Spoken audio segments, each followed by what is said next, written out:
Puis il dit, ah Seigneur, si je te donne, Seigneur, je te donne un des 2 bœufs. Je vais les rendre gros, puis une fois qu'ils vont être prêts, ben, je t'offre un des 2 bœufs. Fait que là, les semaines passent, les mois passent. À un moment donné, l'agriculteur rentre dans la maison, puis sa femme le voit rentrer. Elle dit, voyons, t'as donc bien l'air déçu un matin, qu'est-ce qui se passe? Oh, il dit, j'ai perdu, il dit, le bœuf de Dieu, ce matin. Il est mort.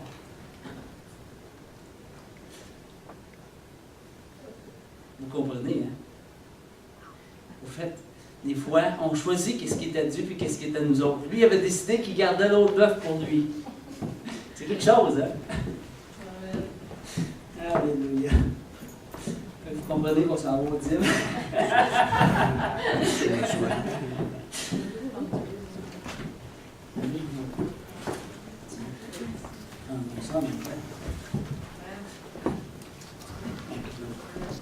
Amen. Merci Seigneur. Seigneur, merci Seigneur pour les dîmes, les offrandes, Père.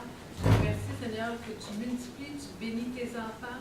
Et merci Seigneur merci que tu nous ouvres Seigneur à mettre en pratique Seigneur ta parole et tes principes divins. Parce que Seigneur, tu désires tellement nous bénir. Et on te remercie Seigneur en Jésus. Amen. Alléluia. C'est bon de donner le bœuf qui survit à notre Dieu. En tout cas, au moins peut-être le diviser en 2, je ne sais pas. Je ne sais pas trop comment je ferais ça. Alléluia. Ok, quelques petites annonces à me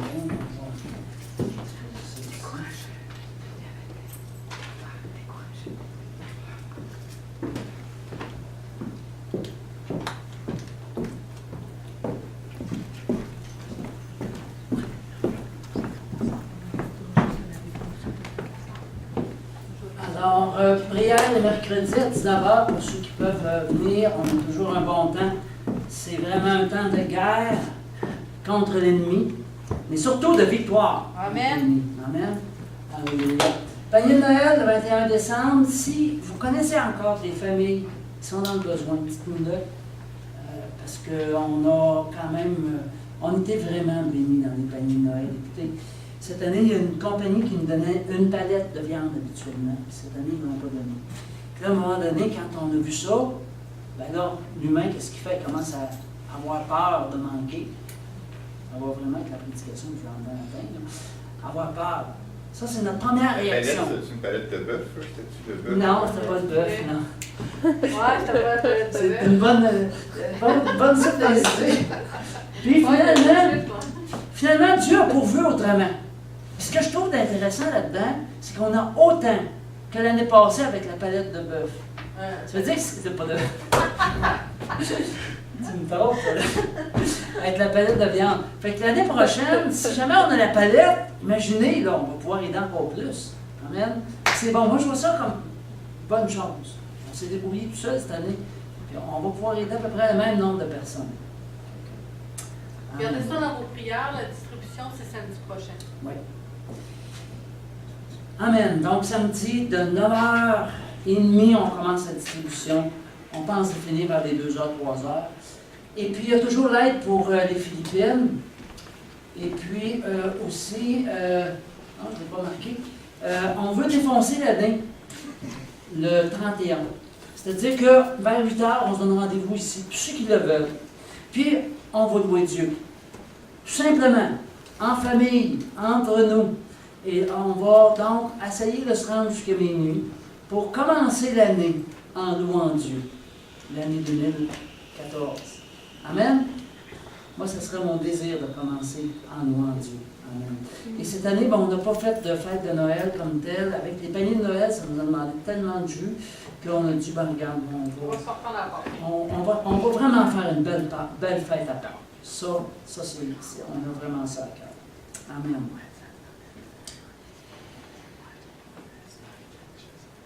Je me présente, je m'appelle Pierre. Je suis dans une barque. La barque va. Hey les gars, c'est quoi ça? C'est-tu un fantôme? Hey, je pense que c'est un fantôme! C'est un fantôme! Là, vous savez l'histoire, hein? Jésus qui dit, Pierre, c'est moi. Pierre, c'est moi. Je vais lancer une chose. Et là, Pierre, il dit, comment il dit ça, là, déjà? Jésus dit, viens. Et là, Pierre a tout de suite obéi. Il n'a pas pensé avant d'obéir. Il a passé à l'action. Et il s'est mis à marcher sur les eaux. Jusqu'au moment où il a regardé au flot, et là, blablabla. Mais voyant que le vent était fort, il eut peur. Il eut peur. Et comme il commençait à s'enfoncer, il s'écria, Seigneur, sauve-moi. Seigneur, sauve-moi. Seigneur, sauve-moi. Qui a déjà marché sur les eaux? Pas en hiver, là. Je te voyais venir. Qui veut rejoindre Jésus? Qui veut rejoindre Jésus? Jésus va vous demander de marcher sur les eaux pour le rejoindre. Savez-vous ça? Avoir cette foi-là, qu'on lui fait tellement confiance, qu'on est prêt à mettre le pied dehors de la barque et à voir que notre pied va porter. C'est quelque chose, là. C'est pas n'importe quelle sorte de foi, ça. Sur la parole de Jésus, par exemple. Sur la parole de Jésus, ça va réussir. Sur sa parole. Pour ça, il faut être proche de lui. Amen. Pour avoir cette intimité avec lui. Dès qu'il regarda aux circonstances, qu'est-ce qui s'est passé? Blou, blou, blou, blou. Dans plein ça. Oups. Dès qu'il regardait aux circonstances, le vent, il vit que le vent était fort et il eut peur. Vous savez qu'il n'y a vraiment rien à craindre lorsque Jésus est là. Je pense que je vais le répéter. Ouais. Il n'y a vraiment rien à craindre lorsque Jésus est là. Amen. Amen. Amen. Lorsque Jésus est là.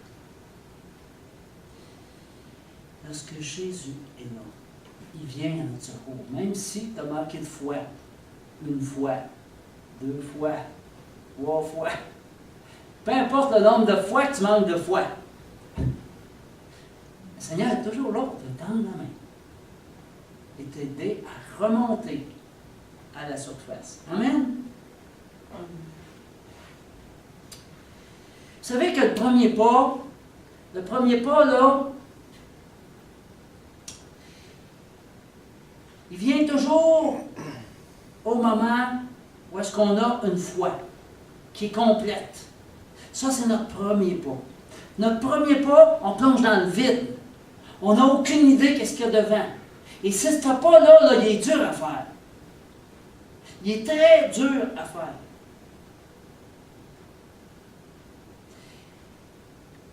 On peut avancer pour différentes raisons. Mais une fois qu'on a franchi ce premier pas, il va falloir faire un deuxième pas. Et là, si tu regardes aux circonstances, à la tempête autour de toi, tu vas tout de suite commencer à faire blou, blou, blou, blou, blou. Donc, si tu gardes les yeux sur Jésus, tu vas continuer à marcher. Et ça, c'est tout un défi.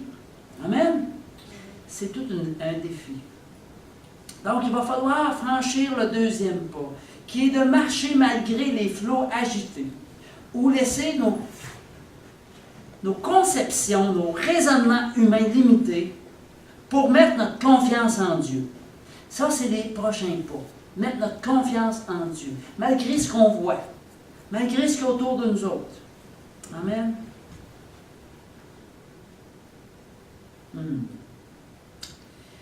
C'est ça le pas de la foi qu'on doit faire pour être béni. Parce que le désir de Dieu, c'est de nous bénir. Amen? Amen. Son désir est vraiment de nous bénir. Yes. Puis nous, ben, notre job, c'est de faire le pas de la foi. Le pas de la foi. La Bible, elle nous parle beaucoup de la peur. La peur. Elle nous raconte l'histoire d'hommes et de femmes qui ont connu ce sentiment-là. Les conséquences que cela a engendré dans leur vie et même dans leur entourage. Elle nous donne le remède, le moyen de se libérer de toute forme de peur. Savez-vous ça? Elle nous donne le moyen. La parole est claire sur le moyen, sur les moyens.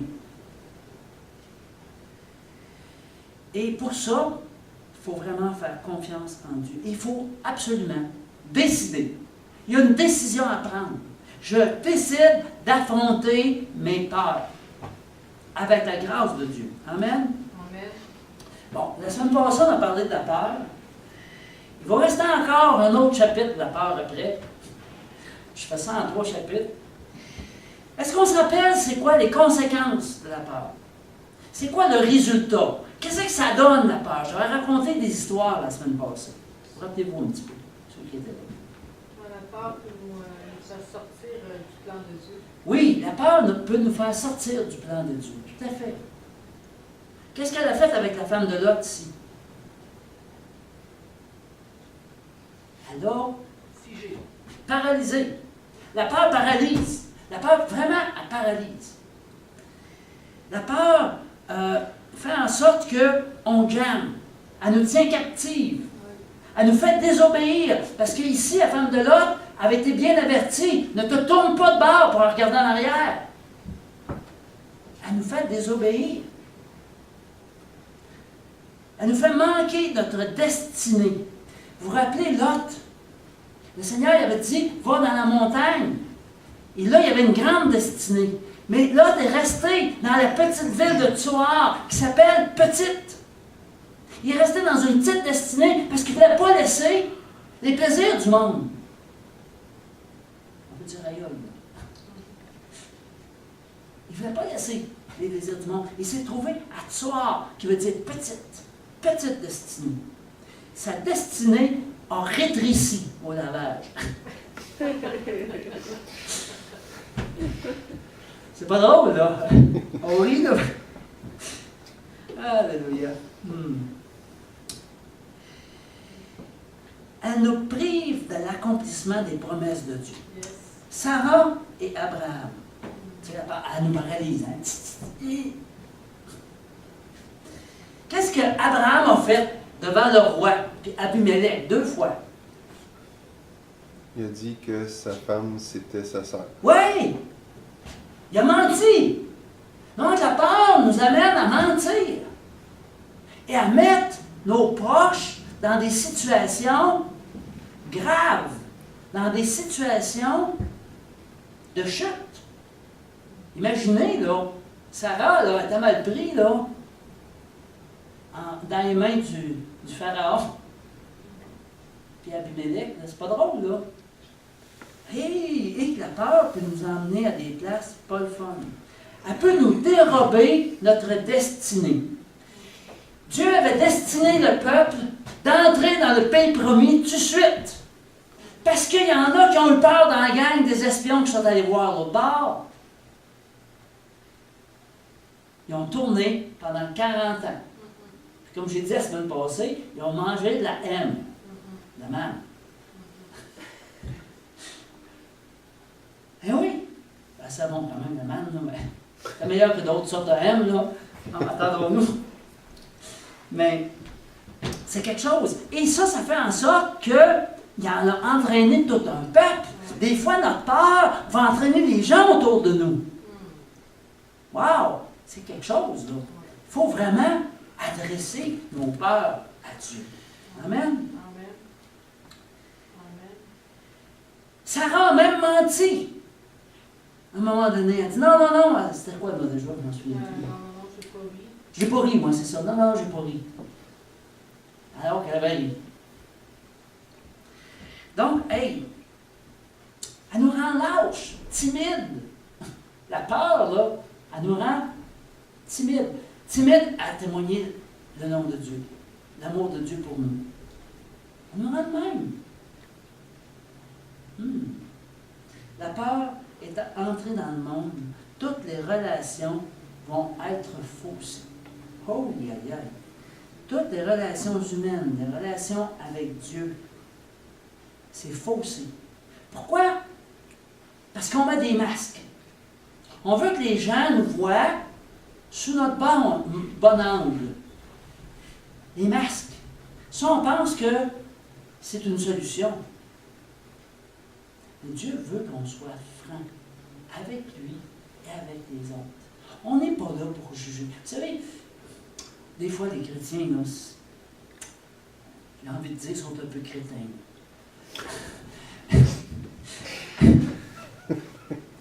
On voit l'autre qui chute, à la place de venir donner la main, de l'aider à se relever. Tiens, toi! Oh, ouais, calme dans le fond! Moi, je suis plus haut, là. On est comme ça, trop souvent. Mais le Seigneur nous appelle à nous aider les uns les autres, pas nous caler les uns les autres. Ouais, les conséquences de la peur. Notre peur du rejet. Ça, là, c'est une méchante peur, je vous le dis. La peur du rejet. Qui n'a pas été rejeté étant jeune? Qui ne s'est pas fait rire de lui à l'école? Qui n'a pas subi les foudres de ses parents quand il avait fait une gaffe? Une gaffe que tu n'as pas fait exprès, là. Entendons-nous, là. Des fois, les gaffes se répètent. Hein? Quand tu fais la 5e fois que tu fais la même gaffe, peut-être que tu devrais apprendre un petit peu, mais en tout cas, la peur du rejet conditionne nos relations humaines. On a tellement peur de se faire rejeter qu'à place de dire la vérité, hier, j'appelais une sœur, puis j'avais dit ça la semaine passée, j'ai dit, écoute, c'est mieux d'être franc, puis de dire comment on va. J'ai dit, moi, quand j'appelle des gens, puis tout va bien, ça va vite. C'est certain, quand j'en prends 5-6 d'affilée, parce que je les invite à un événement, un déjeuner témoignage, puis que les 5-6, ça va pas bien, moi, je suis heureux. Parce que je me dis, gloire à Dieu, le Seigneur m'utilise. Là, je vais prier avec ces personnes-là, je vais prendre le temps. Ce temps-là est précieux. C'est-à-dire que c'est pas du temps perdu, c'est ça que je veux dire. C'est pas du temps perdu, ce temps-là. C'est un temps béni. Amen. Moi, quand je peux prier pour quelqu'un, je suis béni. Donc, les conséquences.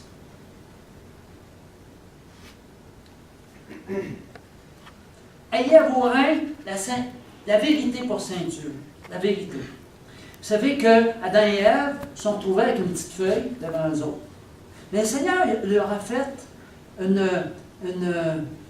vêtements de peau. Et là, pour tenir les vêtements, ça prenait la ceinture de la vérité. Mais tant qu'ils s'étaient fait eux-mêmes des vêtements avec les feuilles, il n'y avait pas de ceinture. Donc, il n'y avait pas de vérité. Amen? Fait que ça, c'est quand même aussi quelque chose d'intéressant. Donc, nous nous cachons. Vous savez, on se cache tous derrière nos arbres. C'est quoi ça, nos arbres? La piété. L'activisme. L'hyperactivité. Je lève la main. Okay. Les mensonges religieux.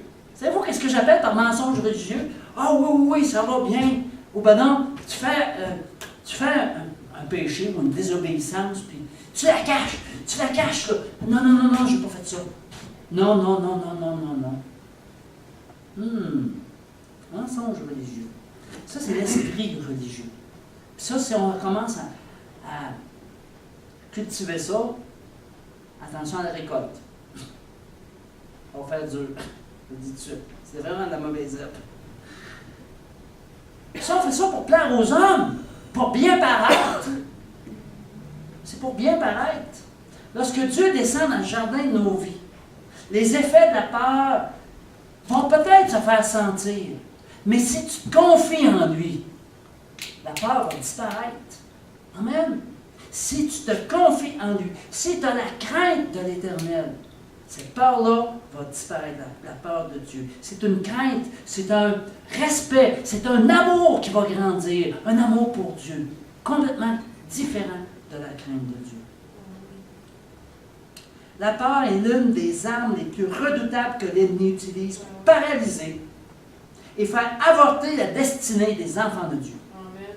On a une destinée, cette destinée-là, elle est glorieuse, Amen. puis l'ennemi utilise la peur pour venir contrecarrer cet appel-là que Dieu a pour nos vies. Donc, les conséquences sont graves. Là.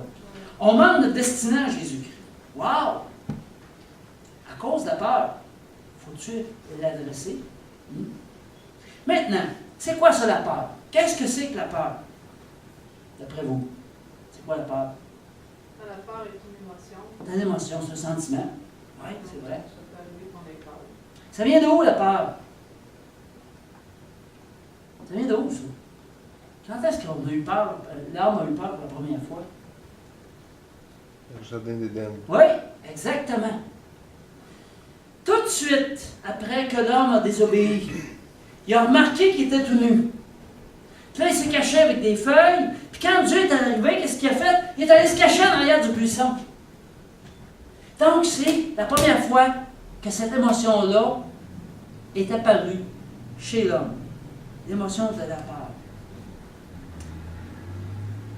La peur du jugement de Dieu. C'est vrai que J'ai Dieu... peur de sortir d'ici parce que la chauve vient de passer. Ah oui? On va être bon pour On va passer. faire un bandage, je Oh, vais voir les autos, mais ça, c'est une histoire. Ouais, ok, on ira pelleter après. Ouais, ça se peut. J'ai vu même le souffleur venir dans le cours. J'ai dit, il aurait pu venir un petit peu avant, mais probablement qu'il y avait d'autres priorités. Là. En tout cas. La peur d'être découvert dans notre nudité. Je dirais notre nudité spirituelle. Attendons-nous. Là. Le jugement de l'autre. Le regard de l'autre. Wow! C'est ce qui pousse les hommes depuis Adam à se cacher les uns des autres, à porter des masques, à se fabriquer des apparences.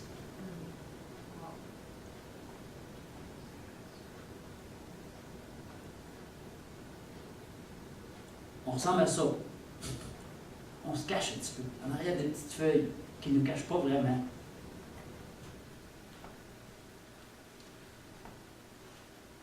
La peur. La peur.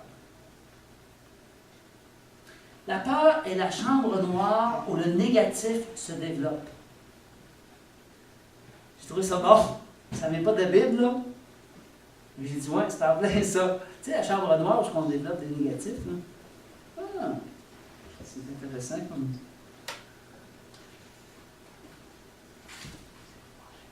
D'où ça vient la peur? Bon, là, on a vu la conséquence, qu'est-ce que ça donne? Ça devrait nous motiver pour agir. Maintenant, agir sur quoi? Il faut savoir d'où ça vient la peur pour pouvoir agir dessus. Vous me suivez? Oui. Ça, c'est des outils, c'est des animations que je faisais en Afrique. Ça vient d'où la peur? C'est quoi la cause? D'après vous? Bon, il y a des peurs qui sont culturelles. Oui. Il y a des peurs qui sont là depuis notre enfance. Oui. Ça vient de où au départ? L'insécurité,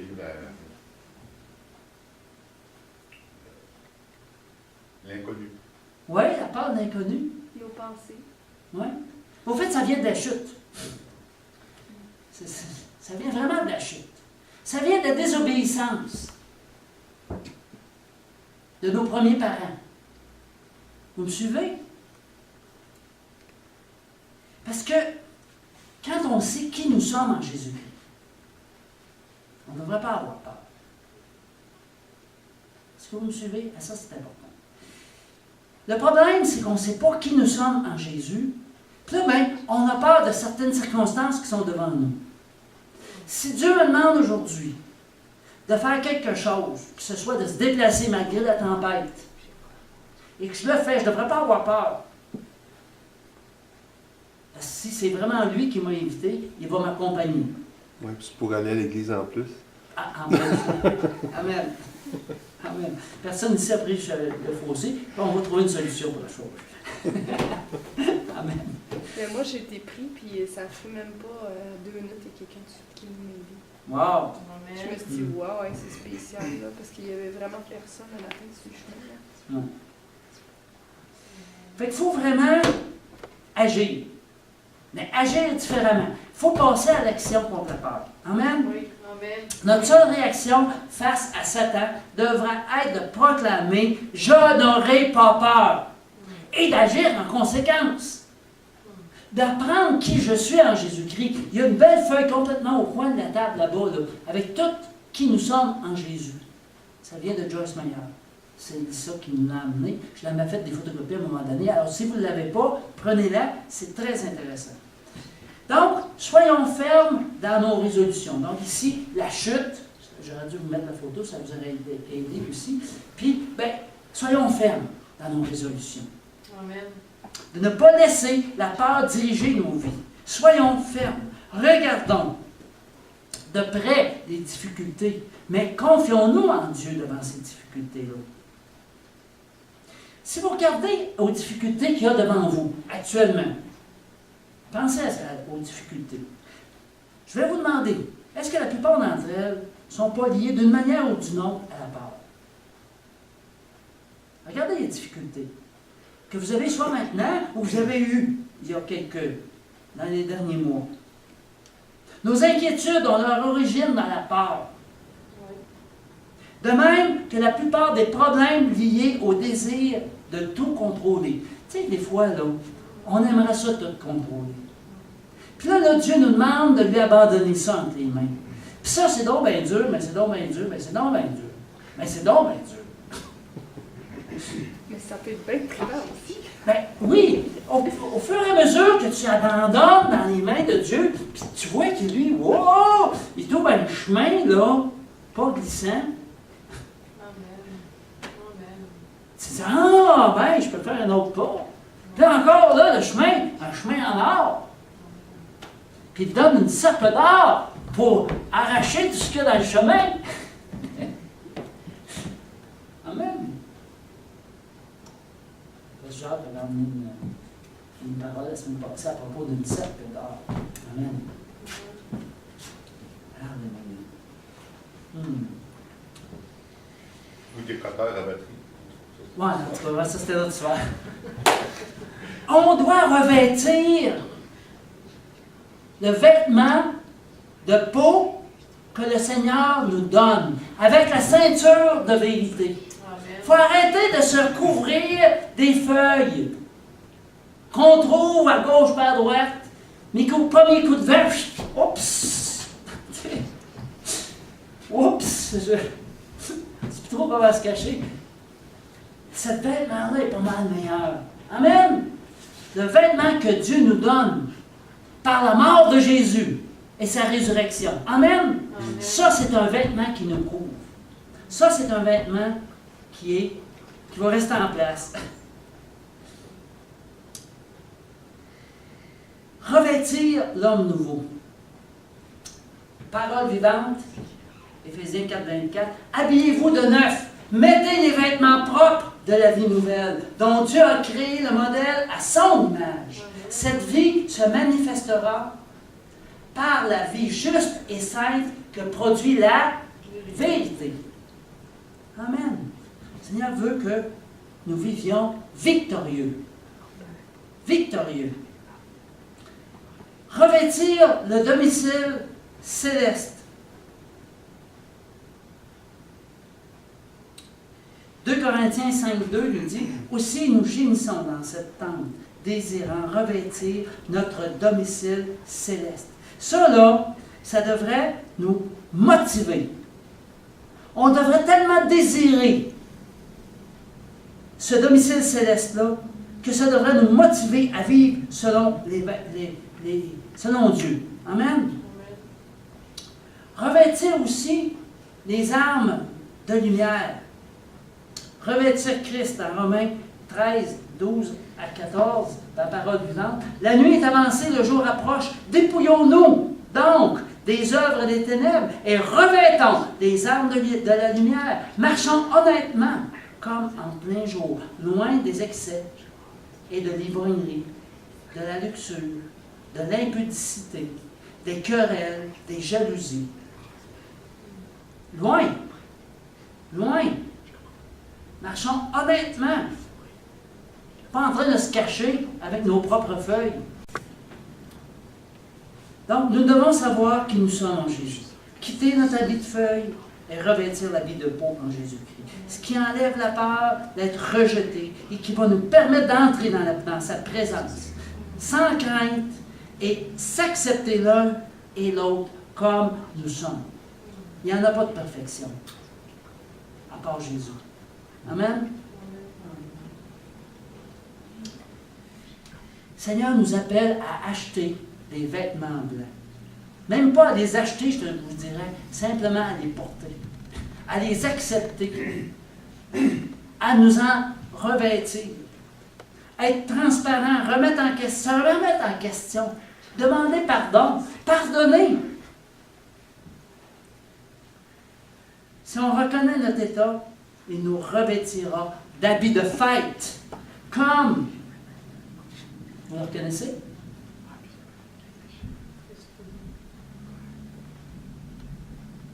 C'est le fils prodigue. Quand il est revenu à la maison, il était tout seul, il venait d'élever des cochons pendant tellement longtemps. Il est revenu, qu'est-ce que son père a fait? D'abord, il l'a accueilli. Il a dit, ouf, peux-tu te donner d'autres habits? Il a demandé à son serviteur, va chercher des habits de fête. Puis on va fêter ensemble. Amen. C'est ça que le Seigneur veut qu'on soit revêtu. L'habit de fête. Le Seigneur nous a choisis. Non pas. Tu sais, quand ça ne va pas, oui, tu le dis. Mais reste pas dans ce que ça ne va pas. Rentre dans ce que le Seigneur a pour toi. Puis sois un témoin autour de toi. Porte des habits de fête. Sois heureux. Sois joyeux. Sois béni. Puis tant que tu ne l'es pas, demande la prière. Amen.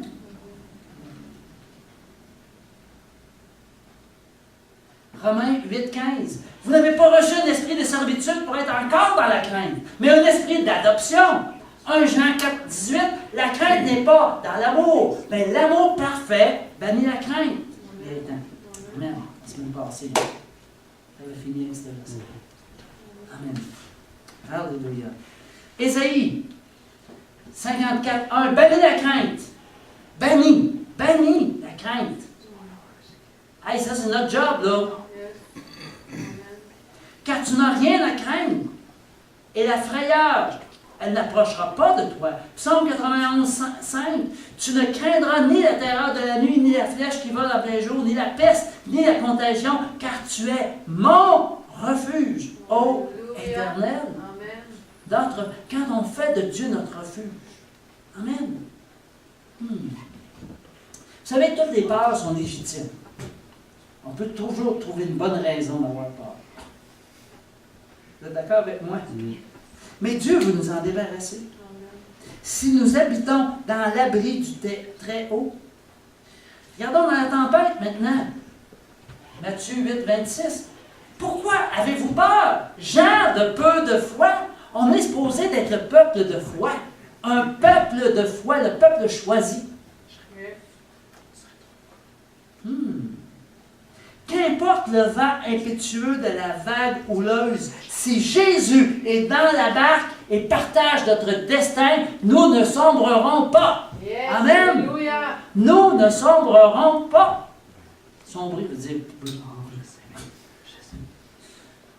Alléluia.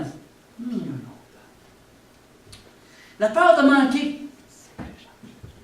C'est pourquoi je vous dis, ne vous inquiétez pas pour votre vie, de ce que vous mangerez, ni pour votre corps de ce que vous serez vêtu. La vie n'est-elle pas plus que la nourriture et le corps plus que le vêtement?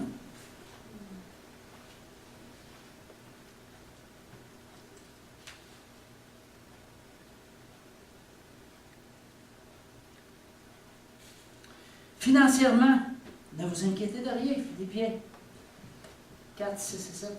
Mais en toute chose, faites connaître vos besoins à Dieu par des prières et supplications et des actions de grâce. Et la paix de Dieu qui surpasse toute intelligence gardera vos cœurs et vos pensées en Jésus-Christ. Ça ne dit pas ici, là, quand tu as des problèmes, là, agite-toi, fais-en plus, zigonne. C'est pas ça que ça dit, là. Faites connaître vos besoins à Dieu. Ça ne vous empêche pas d'aller au travail lundi matin, là. Amen. Mais, faisons connaître nos besoins à Dieu. Jésus il a vraiment exhorté ses disciples à ne pas avoir peur. Dans Matthieu 14, rassurez-vous, c'est moi, n'ayez pas peur. Dans Matthieu 8, 26, pourquoi avez-vous eu peur? Gens de peu de foi. Levez-vous, n'ayez pas peur. Wow. Maintenant, la clé. On va prendre encore quelques minutes pour la clé. Comment surmonter chacune de nos peurs? Ce matin, on a parlé de clé. Je trouve ça vraiment intéressant. Parce que je l'avais déjà écrit, le message. Que je parlais de clé. Je disais, hey, wow, c'est bon. Amen. Oups. Ne vous conformez pas au siècle présent, mais soyez transformés par le renouvellement de l'intelligence, afin que vous discerniez quelle est la volonté de Dieu, ce qui est bon, agréable et parfait. Soyez transformés par le renouvellement de l'intelligence. On a besoin que notre brain, intelligence, il faut que ça change. Il y a des petits trous qu'il faut arrêter, que ça tourne. Puis commencer à faire confiance à Dieu. Amen. Donc la peur c'est vraiment un outil que le diable utilise contre nous pour nous rendre malheureux et détruire nos vies. C'est pas compliqué, là. Son but, c'est ça. Elle commence sous la forme d'une pensée. Puis elle engendre des émotions capables de nous gouverner. Ça commence toujours par une petite pensée. C'est pour ça qu'il faut être tellement allumé. Dans le nom de Jésus, pensez, get out! Tout de suite, tu y parles. Amen. C'est vrai. Si tu es capable de reconnaître tout de suite, là, si tu lui dis, là, toi, tu n'as pas d'affaire ici, là. Elle vient de. Elle jamme là, là.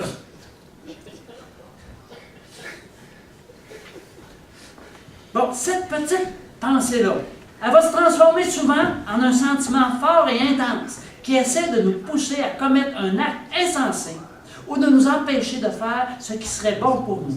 La peur est la principale et la plus courante des armes dont Satan utilise contre nous. Prenons donc le bouclier de la foi, qui arrête les traits enflammés du malin. Soyons enracinés dans notre foi pour résister aux traits enflammés, ardents du malin. Amen. Fait qu'en deux mots, là, c'est pas compliqué, là. La peur, c'est le contraire de la foi. Fait que quand tu ne gères pas tes peurs, tu n'es certainement pas dans la foi. Ça va-tu, ça? C'est clair, hein? C'est simple. Mais moi, si tu veux, j'avais jamais vraiment regardé ça de même. Je disais, ah, wow! OK. Dieu veut que nous marchions par la foi. Et Satan cherche à nous faire avancer par la peur. Si nous apprenons à vivre par la foi et ne pas laisser la peur nous gouverner, on va pouvoir mener une vie épanouissante, satisfaisante, rafraîchissante, paisible, joyeuse en Jésus-Christ. Amen. Yes? Et même plus. La peur commence par une pensée. Dans le Proverbe, ça dit «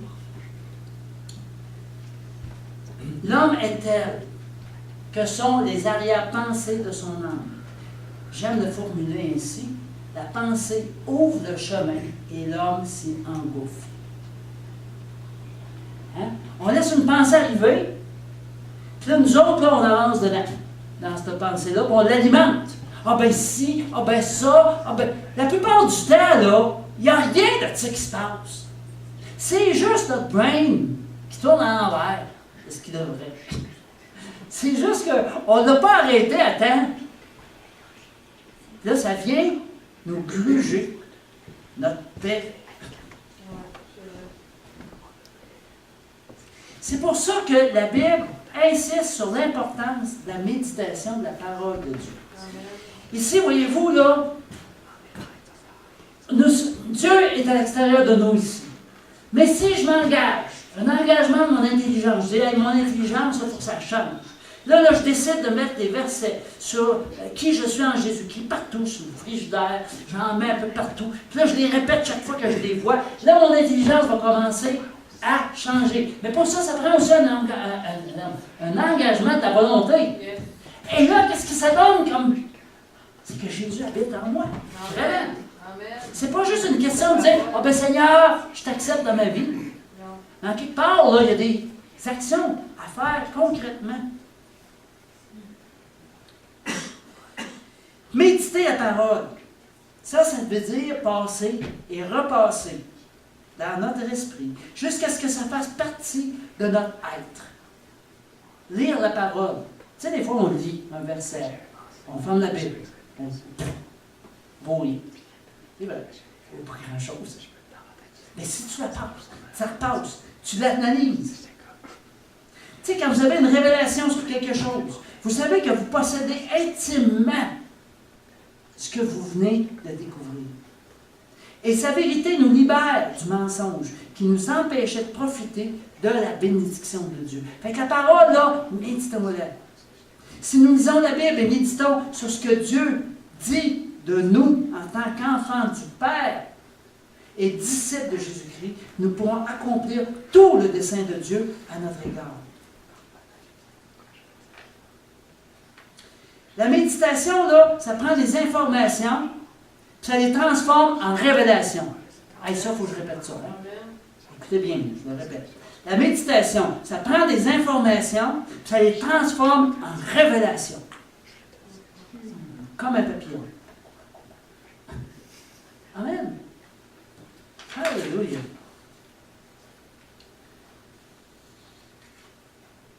Donc, la plus grande défense contre la peur, c'est la foi.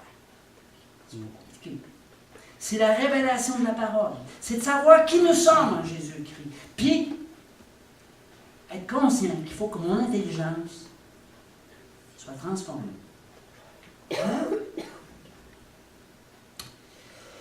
Faisons-nous confiance et on va dompter nos craintes. On va triompher de nos peurs. Amen. Juste un petit conseil comme ça, en dernier, directement du Seigneur. Apocalypse 3, 15 à 19. Je connais tes œuvres. Je sais que tu n'es ni froid ni bouillant.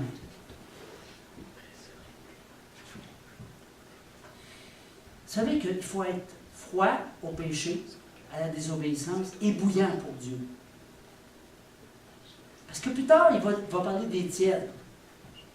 Ici, il aurait voulu qu'on soit froid, soit bouillant ou les deux. Moi, ça m'a toujours fatigué un petit peu. Je dis froid, bouillant. Puis à un moment donné, j'ai entendu une prédication qui disait ça. C'est bon. Puisses-tu être froid ou bouillant?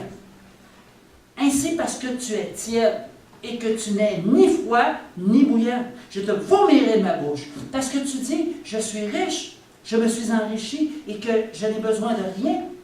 Et parce que tu ne sais pas que tu es malheureux, misérable, pauvre, aveugle et nu, je te conseille d'acheter de moi de l'or éprouvé par le feu, afin que tu deviennes riche, et des vêtements blancs, afin que tu sois vêtu, et que la honte de ta nudité ne paraisse pas. Et un collier pour oindre tes yeux, afin que tu vois. J'ai envie de dire, afin que tu vois les bonnes choses, puis que tu arrêtes de regarder les mauvaises. Moi, je reprends et je châtie tous ceux que j'aime. Aie donc du zèle et repens-toi.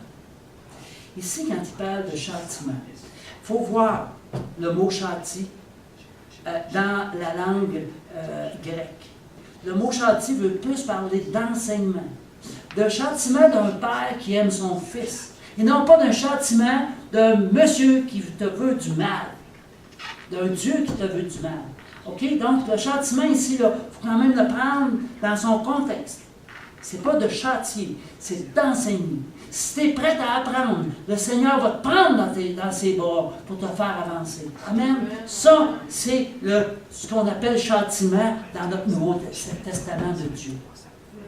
Bien, changeons notre conception d'un Dieu qui châtie, parce que ce n'est pas la vérité. Dieu désire notre bonheur. Quelqu'un qui veut mon bonheur, de temps en temps, il va me dire, regarde, ça ne va pas dans la bonne route. Si je continue dans la même route, bien là, il va me donner des petits coups pour que je change de bord. Il ne me donnera pas un coup Vous m'assommez, là. Hein? Ça va-tu? Dieu n'est pas un Dieu qui chantille, même si c'est écrit. Le mot chantier, il faut vraiment. J'ai fait toute une étude là-dessus. À un moment donné, je vais vous emmener vraiment une étude plus approfondie là-dessus. Mais ce n'est pas ce type de châtiment. Ce n'est pas quelqu'un qui assomme.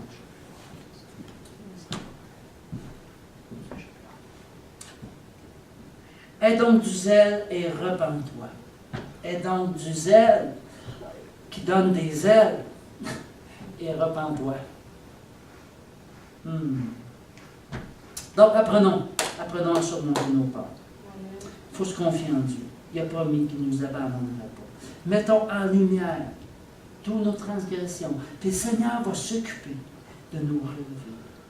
Toutes nos peurs, toutes nos inquiétudes, on les dépose au pied de la croix. Tout de suite, on ne les laisse pas commencer à s'enraciner dans notre tête par des pensées où est-ce qu'on les alimente.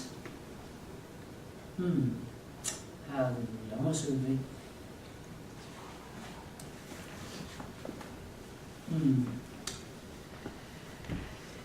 Alléluia. On va répéter tout simplement une petite prière ce matin. Seigneur, je décide de marcher par la foi et non par la vue. Et de ne plus jamais me laisser effrayer par quoi que ce soit. Donne-moi de te faire confiance en toutes choses et de regarder à toi.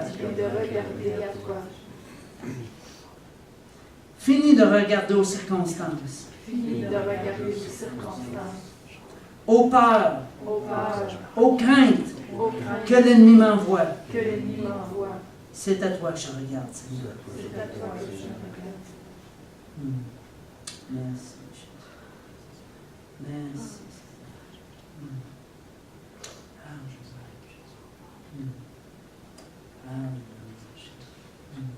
Si vous avez besoin de prière ce matin, on va prendre encore quelques minutes. Vous pouvez tout simplement vous avancer. Sinon, ben, je vous souhaite vraiment une bonne semaine. Soyons prudents sur la route. Amen. Et ne craignons rien. Amen. Car l'Éternel